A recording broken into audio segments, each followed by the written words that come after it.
Well, the Raptors get two amazing games, against Boston and then an amazing game against Portland, and they lose in overtime to the Detroit Pistons 112-107, and for the second time this year, the Raptors lose a tight one to Dwayne Casey's Detroit Pistons. Now, we could sit here and argue about the refs because they were horrendous once again, but I think I did my rant with the referees in the last game, so that kind of just takes fold in this video too. But the Raptors' offense in the game wasn't as top-notch as where we've gotten used to seeing over the last couple. Now, no Kawhi Leonard in the game today, the load management thing again, and can people please stop getting mad at him for this? Because for one thing, it ain't him making the decision. It's the coaching staff and the medical staff. So, yeah, people want to say, oh, Kawhi Leonard just doesn't want to play, or Kawhi Leonard this, Look, if you guys watched the last game, and you remember that time it was kind of like a one-on-one with him and, I want to say, Nurkic or Harkless, and he put his hand in the ball, they ended up calling a foul in the play, but after that play, he holds his shoulder, and when he was taking the free throws, rubbing the shoulder and grimacing, he was not feeling too hot. If I'm a sane Raptor fan, and I see that, do I need him to play in a game against Detroit at the beginning of March? No. If that thing is lingering whatsoever, you plop your rear end right on the bench, and you can get in there in the next one. And look, guys, I understand we saw him sit against Orlando. The Raptors lose, and then they lose tonight in overtime. By the way, it was a tight game all the way to the final buzzer, really, in the game. Raptors lose the first quarter by 5, 24-19. They win the second quarter, 26-24.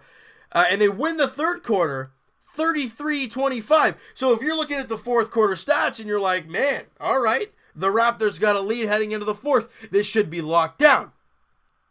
But then the offense just kind of struggles again. And for back-to-back games, the offense in the fourth quarter has not been that great.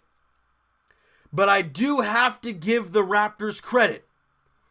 You're down 5, with about a couple minutes to go. Danny Green makes a big 3. Marc Gasol makes a couple big free throws, and the Raptors, with 2 seconds left, have a chance at a buzzer beater, and Marc Gasol misses the 3. Oh, that could have ended in regulation. And a great job getting the turnover, by the way, to keep 2 seconds on the clock. But we're headed to overtime. And with about 2.5 to go in overtime, the Raptors got a 5-point lead. Lowry's knocking down threes. He's feeling great. He has his most points he scored this year in a single game. But after that 107-102 lead the Raptors had with 2.5 to go, the offense falls apart. And the Pistons, they go on a 10-0 run to end the game as they beat the Raps 112-107. Ouch. But am I really that angry? No. Well, how about we look at the big picture? You're in second place, okay? As much as Milwaukee is only 2 losses ahead of us, I don't see the Raptors becoming first place. The fact that they're sitting Kawhi, they're more or less playing for April and May, as they should. The third seed, the Indiana Pacers, have 6, I guess they didn't count today's loss, right? Because the Raptors are now 36-18. 5 losses behind the Raptors. Do you really believe the Raptors are going to fall off that hard? No. And that's only if those teams don't win another game. Don't lose another game. Which they will. I'm not worried the Raptors are going to stay in the top 2 seeds. For the most part, I'm going to believe they're going to be in the second seed in the East. You've pretty much locked your spot up. And you're playing a game in Detroit. Yeah, I get it's a possible first-round matchup, and everyone wants to dwell on that. But it means nothing, this game tonight. So I'm okay with Kawhi Leonard sitting. The reason why is because in the next game on Tuesday night, it's an 8 o'clock tip-off at Scotiabank Arena, the Raptors welcome in James Harden and the Houston Rockets. Ladies and gentlemen, if you flash back to about a week ago, I'm not going to get into that. just over a week ago, kind of get off that song, the Raptors sat Kawhi Leonard, actually a week ago today, against the Orlando Magic. And everyone in the comments, or not really in the comments, more or less all over the place, oh, Kawhi Leonard's sitting again. Here we go again. Raptors lose again without Kawhi Leonard. They're not playing well lately without him. And everyone's so angry. Then we go in to play Boston, who I don't care what the record is. They're a threatening team, and they've always been a pain in the Raptors' neck. I don't care if the Raptors are great at home and terrible on the road in Boston. I don't care. You're still facing the Celtics, and you throttle them. Kawhi comes out, plays a great game, and you crush the Boston Celtics. Then you play Portland, a team who's won 5 straight games, playing great basketball, and Kawhi hits you a buzzer beater late in that game, and he couldn't even be hurt with that shoulder. So I'm okay with him sitting that game in Orlando because he's facing 2 good teams and he beats them both times. And then he sits out against a team. I understand possible first round match. I'm going to hear that all the time, but I don't care. Because Tuesday night, the Raptors play Houston. And that's the game I want Kawhi to play. Now, I'm not saying every team that's sub 500 or not in the playoff spot, I want him to sit out because you want him to actually play. But you want to gear him up for games like this. I understand before it was the whole back-to-back situation. We thought post-All-Star break things would change with the whole Kawhi sitting and load management stuff. Well, it clearly has not just been, not been back-to-backs. Because the Raptors haven't had a back-to-back lately, and they're still sitting Kawhi Leonard. If I'm not mistaken, tonight was his 3rd sit since the All-Star break. It's only been a couple weeks. But the Raptors are still second place in the Eastern Conference. Do we care about those losses? No, you don't. Look, you lost against Orlando. Everyone's angry about that. And you beat Boston and Portland. Everyone's jacked up. So who cares about the Orlando game? So how about tonight? You're facing another team that's not very good.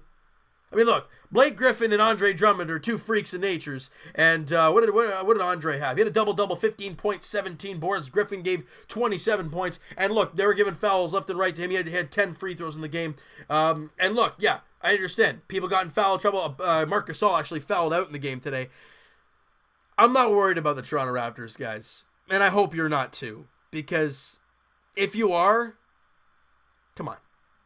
You've watched this team beat Golden State twice. You've seen them beat Boston twice at home easily. You've seen them beat Philly, all 3 times? Or maybe they lost 1. I don't think they lost. Anyways, you guys can correct me on that. You watched them beat Portland here a couple nights ago. You've seen them beat Milwaukee in Milwaukee. Ideally, it was only 1 time, but you did see that happen. They beat Indiana 2 out of the 3 times, and the 1 time was on a back-to-back without Kawhi.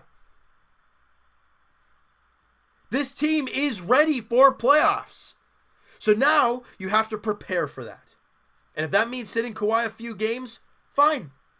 Because a game like this means diddly squat. It means nothing. The game against Houston, however, it's nationally televised, so you want to have your best lineup out there. Plus, you're facing a team in Houston who's 38-25. They've won 5 straight. They're climbing the standings in the Western Conference. So you want to show them, yeah, we're good. And you go out there and you find a way to beat the Rockets at Scotiabank Arena. Then all the heads are going to turn again. They'll be like, whoa, this team is good, baby. That's what we want to see. And you play I think you play Oklahoma City twice. Let me go through the schedule, the remaining schedule here real quick, guys. You play, let me find any big games. You have LA, you play the LeBron at home. You want Kawhi Leonard ready for that. So then 3 days before, you play in Cleveland. Wouldn't surprise me if he sits that game. Then you have OKC, actually a home and home against OKC. But you play the Knicks a couple nights before that. You'll probably sit Kawhi there, and you'll play in both OKC games, right? You look at the big games, and there's not many big games the rest of the way, so it would not surprise me if the Raptors do sit him quite a few games the rest of the way. But in those big ones against those good teams, keep an eye, because he will be out there in every single one. Now, back to the game real quick here, guys, because I know I wanted to talk about the whole Kawhi situation because I'm not too worried. Look, Siakam, he did his thing. I mean, he was 10 of 20 shooting, 21 points, 9 boards, and 5 assists. He did get in foul trouble there late, and I'm shocked he didn't foul out, but a great job for not fouling out in that game. But I would have loved to see more of him in overtime. He had a tough time, though. And you know what? That's okay, because it doesn't matter. Danny Green, 6 points on 2 of 6 shooting. He was 2 of 4 from 3. He had 3 steals in the game, but that 2 of 6, you'd love to see a little bit better. Not angry at that with Danny Green, though. Marc Gasol in 38 minutes, he gave you 13 points, 8 boards, 5 assists. Only shot 2 of 10, but he was 8 of 8 from the free throw line. Gave you a steal, gave you a couple blocks in the game. He was all right. I mean, I would have liked to see a little bit better shooting from Marc Gasol. Again, the whole team didn't really shoot the ball well. The Raptors shot as a team 38% from the field. You're not going to win many games like that, and the Raptors aren't going to shoot like that very often. So that's fine. Speaking of guys who aren't going to shoot that way very often, Jeremy Lin had played 25 minutes. He gave you 1 point on 0 of 8 shooting, 0 of 5 from 3, and a minus 13 on the floor. Yeah, he wasn't very good tonight, but you know what? That's okay. He was in the starting lineup where he normally won't be for this team. So you don't dwell on that number whatsoever. But the guy that I thought had a dynamite of a game, missed his last couple shots in the big moments, and we're like, ugh. But Kyle Lowry put this team on his back offensively. But you know what? That might have been a problem.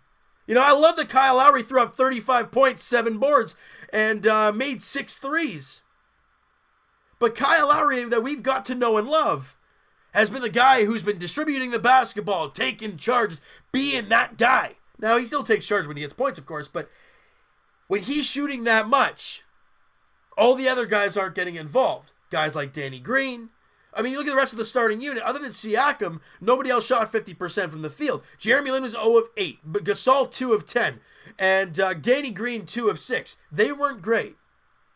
Like I said, it won't happen very often. You throw in Kawhi Leonard, he can create his own shot. Kyle Lowry will be able to dish it out to just about everybody out there, grab you 15 assists, and everyone else is going to be in double digits in points, and then we're going to have a victory on our hands.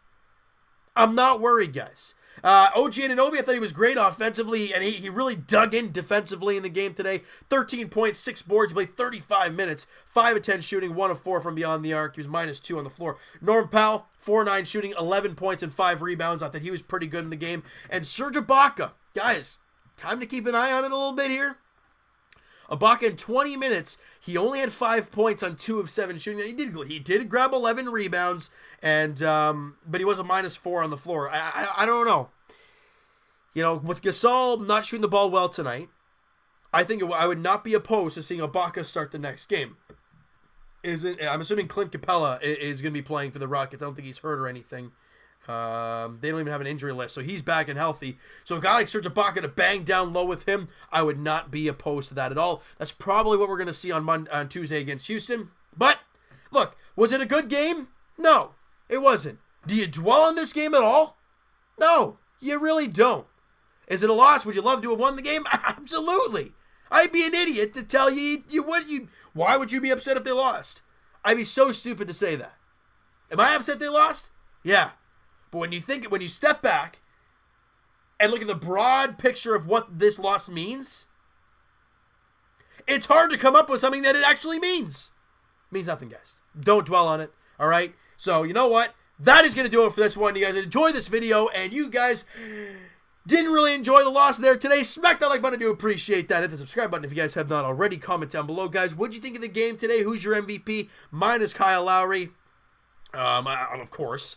But I want to see if you guys have any other opinion on who your MVP is. Would you give it to Siakam, who was just short of a double-double in the game today? I want to hear your guys' thoughts towards this game. What are your thoughts towards Kawhi sitting out this much? Look, I'm not really that angry. I was earlier in the season, I was a little bit angry about it, but then I thought about the big picture, and I'm like, you know what? Maybe this is the right move to make. And I clearly see it now. So you guys can take it for what it is. You guys can explain to me your thoughts on the Kawhi Leonard load management, as they call it, thing that's going on right now here in Toronto. Thank you for focusing back there, camera. And Evan and I will talk to you guys, podcast edition, sometime this upcoming week. We haven't really discussed it as of yet, but links are in the description for the podcast channel and for the podcast itself on iTunes. Twitter is also down below. Follow up, send me a DM, do all that great stuff, and I will talk to you guys Leafs edition as their next game, I think it's on Tuesday as well, actually. Oh, no, never mind. They play tomorrow night as the Leafs head to Calgary to take on the Flames at the Scotiabank Saddledome. 9 p.m. puck drop. Frederik Andersen versus Mike Smith. Those are the expected starters in that game. That is going to be a heck of a hockey game. They lost last night. However, the Leafs are 40-21-4. They are 41-17-7. Two very even teams going at it. It is going to be a dogfight there in Calgary tomorrow night, and you could arguably say a statement game for the Leafs, facing one of the top teams in the Western Conference. So we're going to have to wait and see how all that plays out there tomorrow. Leafs look to build on that 5-2 win against Buffalo just last night. And as for the Raptors, guys, like we've been talking about, they take on the Houston Rockets on Tuesday night, 8 p.m. tip-off at Scotiabank Arena, primetime game, as the Leafs Raptors welcome in James Harden and the Houston Rockets to Scotiabank Arena. Raptors look to get back into the win column. Kawhi looks to get another victory against a really good team. And the Raptors just look to get back into the win column and feel good again. You know, you want to win as much as you can. You're going to lose, but like we've talked about, it's what you do after a loss that really shows how good your team is, especially when you're facing a team that's hot like Houston and a team you're facing one of the best seasons in NBA history in James Harden. So we're going to have to wait and see how that goes. Hope you guys enjoyed this video. We'll talk to you guys then.